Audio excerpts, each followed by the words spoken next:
Mais qu'est-ce que tu fous là, toi? Mais qui aurait cru que Zack Snyder reviendrait avec un film de zombies? En tout cas, pas moi. Et je dois dire que je suis vraiment très heureux parce que je me sens un peu plus légitime de faire cette critique, étant un fan particulier du genre. Dernièrement, j'ai adoré Le Dernier Train pour Busan, qui est un petit chef-d'œuvre, une petite pépite. Et puis j'ai passé également un très bon moment devant le film qui s'appelle Alive, qui est disponible sur Netflix. Mais le meilleur film de zombies que j'ai vu, ça reste le film qui s'appelle Zombie. Alors oui, le titre est pas très original, mais il est fait par George Romero, le meilleur d'entre tous. Et sur le continent égocentrique américain, il s'appelle Dawn of the Dead.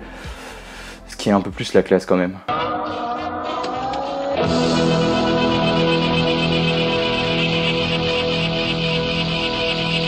Et en plus de ça, les effets spéciaux, ils ont super bien vieilli.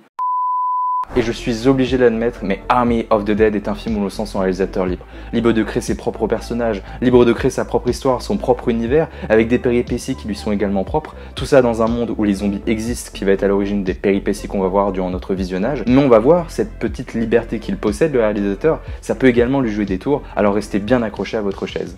Army of the Dead ne prend pas de risque dans son histoire. On suit aveuglément un groupe de mercenaires qui doivent accomplir un braquage dans une zone périlleuse de Las Vegas, avec différentes péripéties semblable à la progression d'un jeu vidéo. Nos personnages sont de plus en plus forts au fur et à mesure du long métrage, ils coopèrent également un peu mieux, et puis surtout ils font face à des menaces qui sont de plus en plus fortes, de plus en plus inquiétantes, telle une descente en enfer plutôt classique. Et c'est à partir de là où je vais reprendre ma phrase du tout début qui semble un peu classique maintenant, c'est vraiment qu'on sent notre réalisateur libre, libre de développer ses personnages qui sont un point central dans l'aventure du film, libre de les développer à sa propre façon, en instaurant des pistes de réflexion plutôt honnêtes et surtout plutôt innovantes, et qui parfois prennent un risque assez original, et c'est plutôt bienvenu dans ce type de film. Parce que ouais, dans ce type de film plus particulièrement, développer ce genre de thème, il fallait oser. Et Snyder s'inspire de Romero au niveau de ses zombies. Si vous connaissez le cinéma de Romero, vous savez qu'il adore faire évoluer les zombies au fur et à mesure de ses films pour pas qu'on s'en lasse. Il apporte des nouveautés, des originalités, les rendre plus intelligents, etc. Et bah là, Zack Snyder fait exactement la même chose. Il essaie d'améliorer cette figure vieillissante et on a face à nous des figures qui sont peut-être même plus intelligentes que les zombies de base.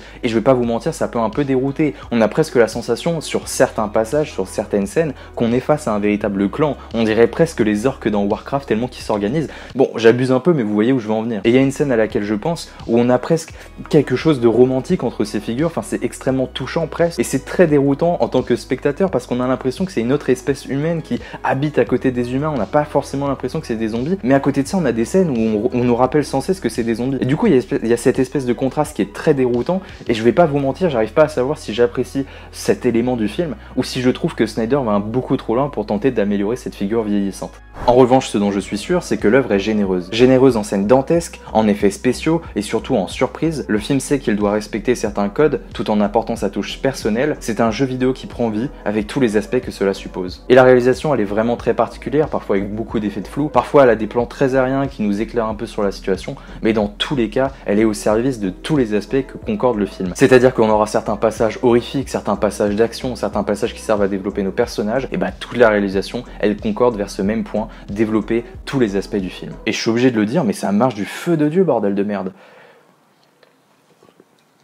Elle est piquante celle-là. Et dans ce film, je trouve qu'on a la patte typique de Snyder, c'est qu'il arrive à rendre des situations qui sont presque burlesques, des situations qui devraient pas être poétiques, il arrive à les rendre poétiques, généreuses vraiment en tant que spectateur. Il y a plein de situations où on est dans un moment désespéré, où on essaie de nous prendre conscience avec un plan en hauteur de la situation, qu'elle est complètement périlleuse, qu'il y a des centaines de zombies devant nous à Las Vegas, et c'est complètement dingue qu'il arrive à faire ce genre de plan aérien qui donne un aspect presque très étrange au film, presque un arrêt du temps. C'est de la poésie pendant qu'il y a une situation complètement périlleuse. Ça devrait pas être poétique à ce moment-là du film, et Snyder y arrive, et c'est vraiment cette réalisation qui m'a profondément touché. Et j'ai envie de terminer par les personnages. Alors autant j'ai du mal à me positionner pour les zombies, et je ne saurais vous dire si j'ai aimé leur fonctionnement et leur aspect. En même temps, c'est les mêmes débats depuis 40 ans, est-ce que les zombies doivent marcher, est-ce qu'ils doivent être lents, est-ce qu'ils doivent être beaux, est-ce qu'ils doivent être pourris à l'intérieur.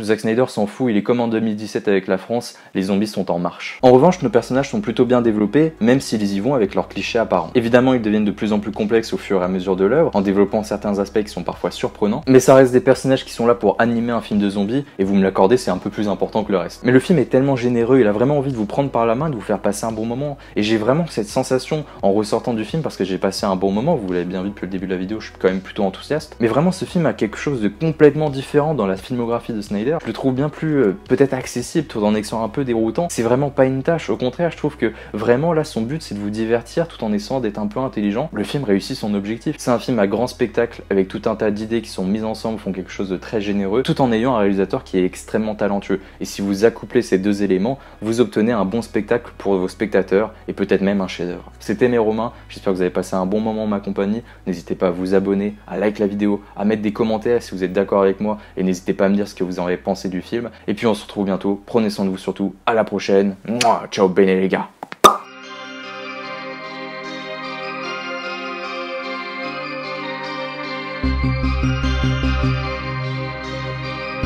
Thank you.